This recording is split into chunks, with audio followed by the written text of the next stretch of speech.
Okay. Good morning and welcome to the January 17, 2023 meeting of the New York City Campaign Finance Board. The first order of business is the approval of the minutes from our December 15th meeting. I'll move their approval. Is there a second? Second. All those in favor? Aye. Aye. Opposed? Abstentions? The motion carries.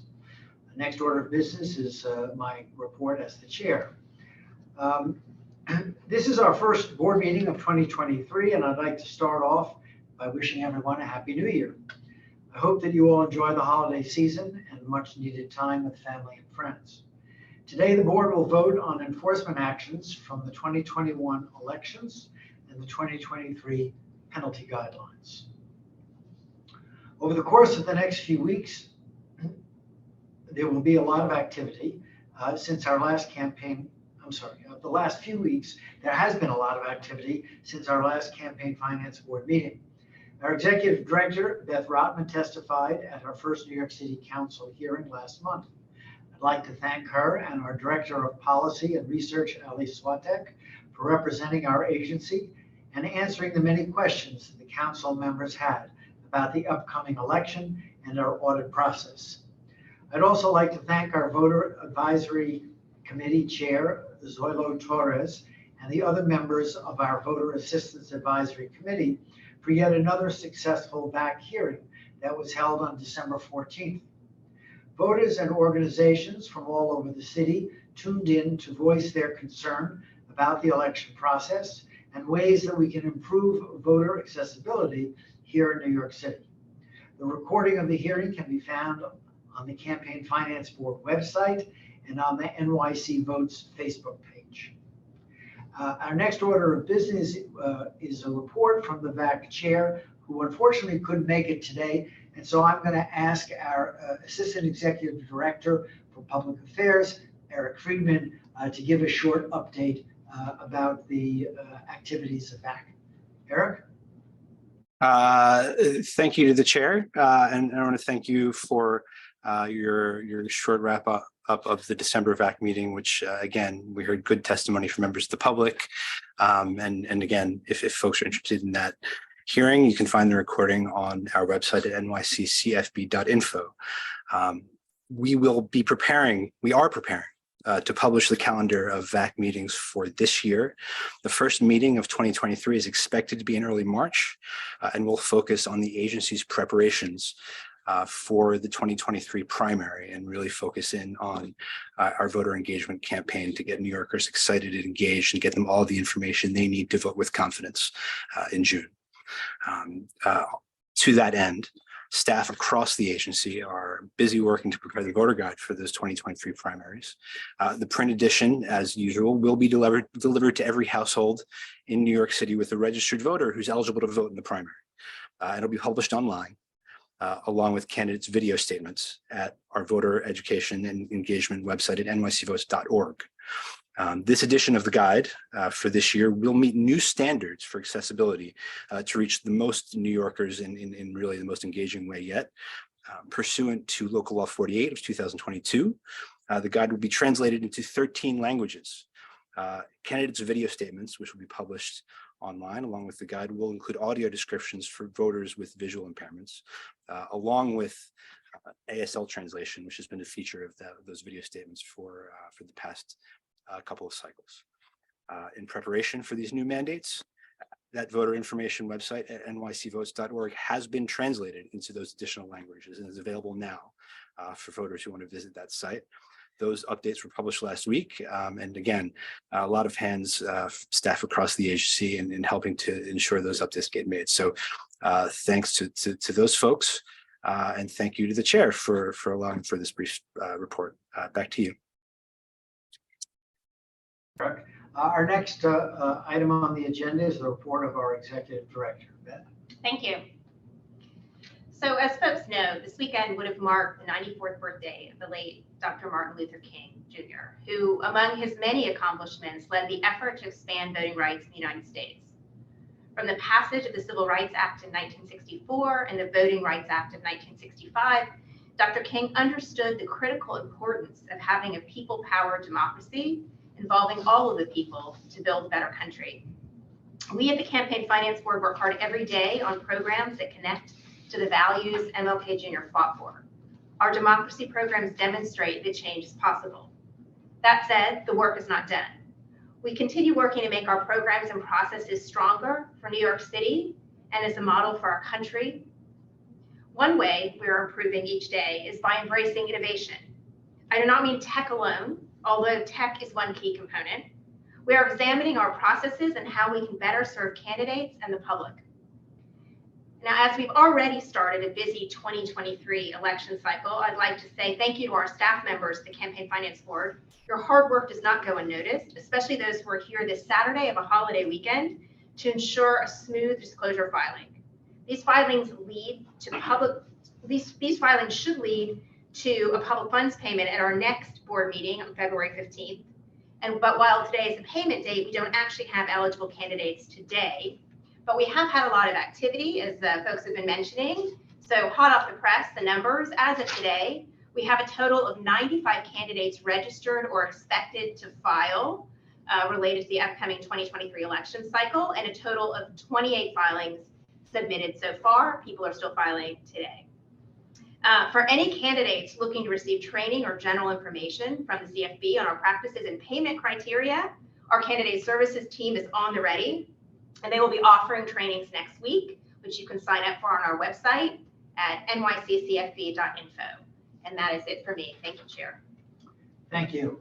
Our next item of business is an announcement of campaigns in compliance. This is always one of the most pleasurable parts of our meeting. So the following candidates from the 2021 election cycle have completed the post-election audit process without any violations and penalties assessed by the Campaign Finance Board. The board recognizes the diligence of the candidates and their campaign staff in running campaigns that maintain compliance with the New York City's campaign finance law. Of these campaigns, 3 are first-time candidates with the CFB. The candidates are Susan M. Downlow, who was a candidate for City Council District Number 1 and was a first-time candidate. Helen Hines, a candidate for City Council District 17. Linda Lee, a candidate for City Council District Number 23, also a first-time candidate. And Kathleen Sforza, a candidate for City Council District 50, also a first-time candidate. Congratulations to them and their staffs. Our next item of business is to deal with some penalties. All of these relate to transition and inaugural entities that were formed following the 2021 election cycle. The board has, there are no appearances today for any of these 3 candidates' entities, and the board has deliberated in advance pursuant to the statute and our guidelines. And so I'm ready to make a motion with respect to the penalties against these 3 entities. The board proposes to make the following findings of violations and to impose the following penalties. First, I'm going to use the expression TIE, T-I-E, which stands for Transition and Inaugural Entity. The first TIE is that of Vito Fossella, a candidate in 2021 and now Borough President of Staten Island. The violations are as follows. 1, accepting prohibited donations, $2,483. 2, failing to properly wind down tie activities, $100. 3, late response to requests for information and documentation, $100, for total penalties of $2,683. Next, the tie of Francisco Moya, a candidate and then successful candidate for City Council for District 21. 1, accepting prohibited donations, $500. 2, failing to properly wind down tie activities, $100. 3, late response to requests for information and documentation, $100, for total penalties of $700. Finally, the tie of Antonio Reyneso, the candidate in 2021 and now Borough President of Brooklyn. 1, failing to properly wind down tie activities, $100. 2, late filing of a periodic disclosure report, $225. 3, accepting prohibited donations, $5,962. 4, failing to report transactions, $135. 5, failing to respond to requests for information or documentation, $500, for total penalties of $6,922. I move that the board approve those findings and penalties. Is there a second? Second. All those in favor? Aye. Aye. Opposed, abstentions? The motion carries. The last action item on our agenda concerns revisions to the board's penalty guidelines. Beth, would you like to introduce this subject? Sure. So the board and the board staff are incredibly thoughtful about trying to evaluate the kinds of sweeping regulations and statutes that make up the compliance portion of the Campaign Finance Act and the rules. And we use the information that we get each cycle to look at our processes, procedures, and the numbers of the penalties and try to see how we're doing. This has been an ongoing process since the creation of the program, and we like to look at data and actually see if we are certainly never giving out penalties or going through these processes without really trying to understand how they connect to our goals and our missions. So we have done this again. It's been a very thorough process involving a lot of feedback and data and scrubbing on the staff level, and then a lot of deep deliberation by the board. So it's exciting to be at this point where we're actually going to have a vote by our board members on the latest penalty guidelines. Thank you. I would just add that, of course, the penalty guidelines are just that, guidelines that the staff uses during the audit process and in making recommendations to the board.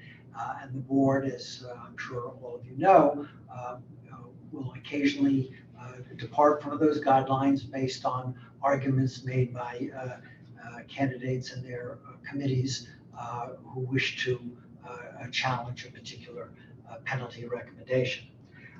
So with that, I will move the adoption of the revised penalty guidelines. Is there a second? Second. All those in favor? Aye. Aye. Opposed? Abstentions? Abstain. One abstention from member Richard Davis. All right, the motion carries. The revisions to the penalty guidelines have been adopted. I now move that we go into executive session. Since there's no action that we need to take in executive session, I'll combine it with a motion to adjourn. Is there a second? Second. All those in favor? Aye. Aye. Opposed? Abstention? The motion carries. That concludes our meeting for today. Thank you very much.